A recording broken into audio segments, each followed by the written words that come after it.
In 1996, a young rookie walked into WWE with bright blue tassels, a huge smile, and the name Rocky Maivia. The crowd booed him out of the building.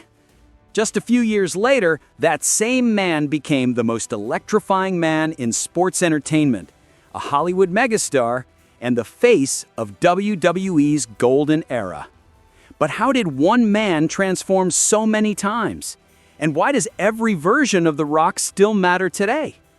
We're breaking down every single version of The Rock, from the smiling rookie nobody wanted to the eyebrow-raising icon we'll never forget. And trust me, you're gonna want to see how it all connects. The Rock isn't just a wrestler, he's a symbol, a blueprint for how to reinvent yourself when the world thinks you're done. But here's the mystery.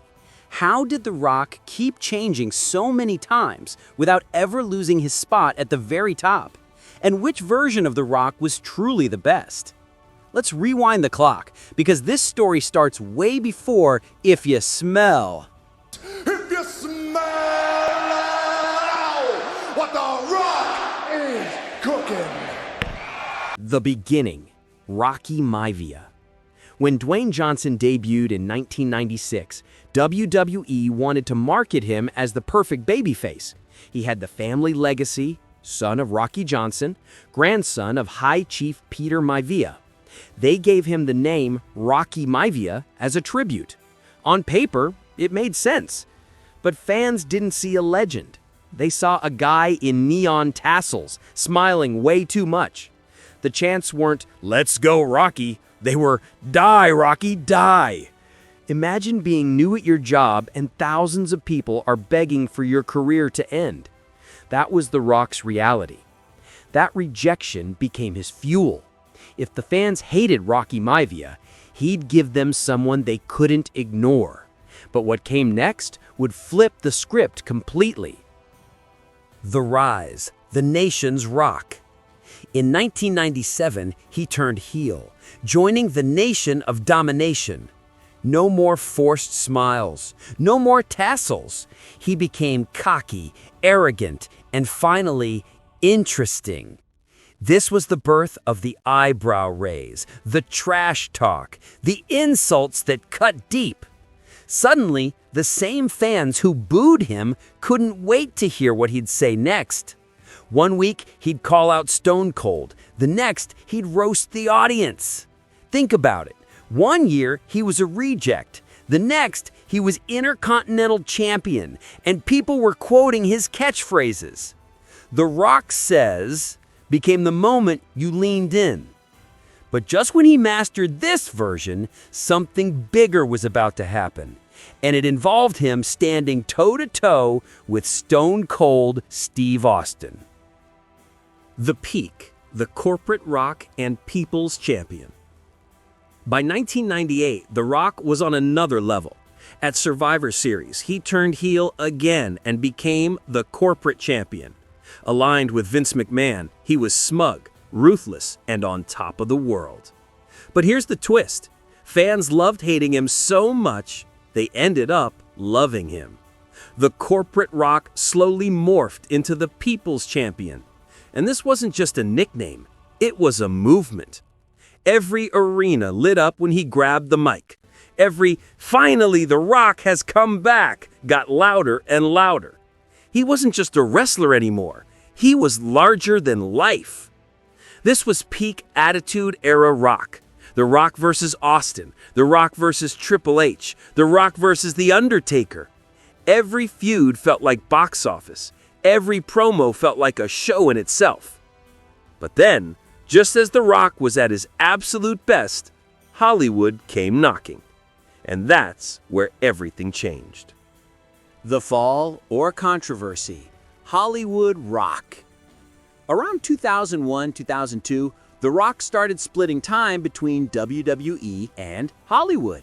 At first, fans were proud. Their guy was becoming a movie star. But the more he left, the more they turned on him. By 2003, he leaned into it. He came back as Hollywood Rock. Sunglasses indoors, leather vest, trashing the fans for chanting "sellout." And here's the thing. It worked. Hollywood Rock was hilarious, savage, and in many ways ahead of his time. He made fun of Goldberg. He roasted Toronto for cheering Hogan. He brought in a giant rock concert with a guitar. He was booed, but he was brilliant.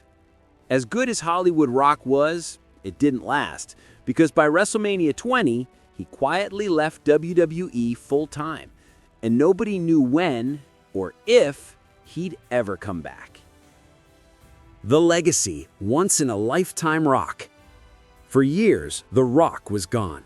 Fans thought that chapter was closed. But in 2011, when he returned to host WrestleMania 27, the arena exploded. It wasn't just nostalgia. It was like the Attitude Era had walked back into the room. Then came the once-in-a-lifetime storyline with John Cena.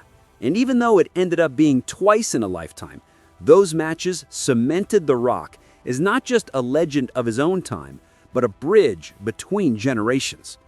The same man who debuted as a rejected rookie had now become the ultimate WrestleMania main eventer, spanning decades. But the curiosity is this: which version do fans remember the most?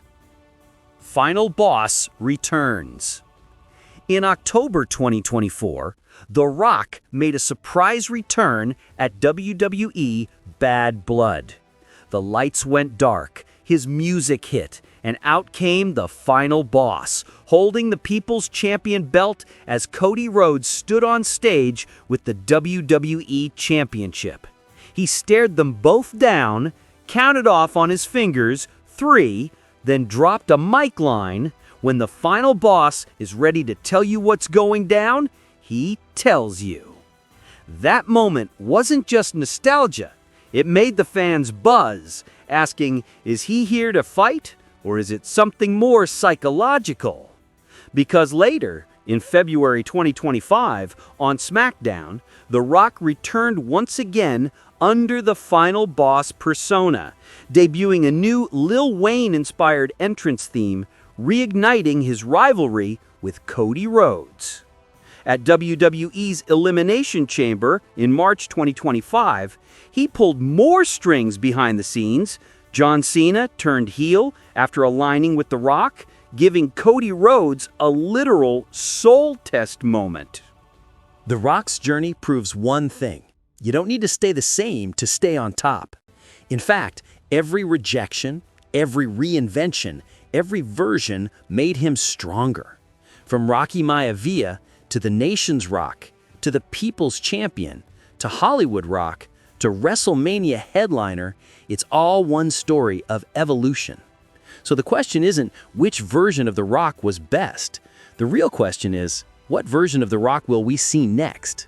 Because if there's one thing history tells us, it's this: The Rock is never truly done. And if you thought this story was wild, wait until you hear the next story.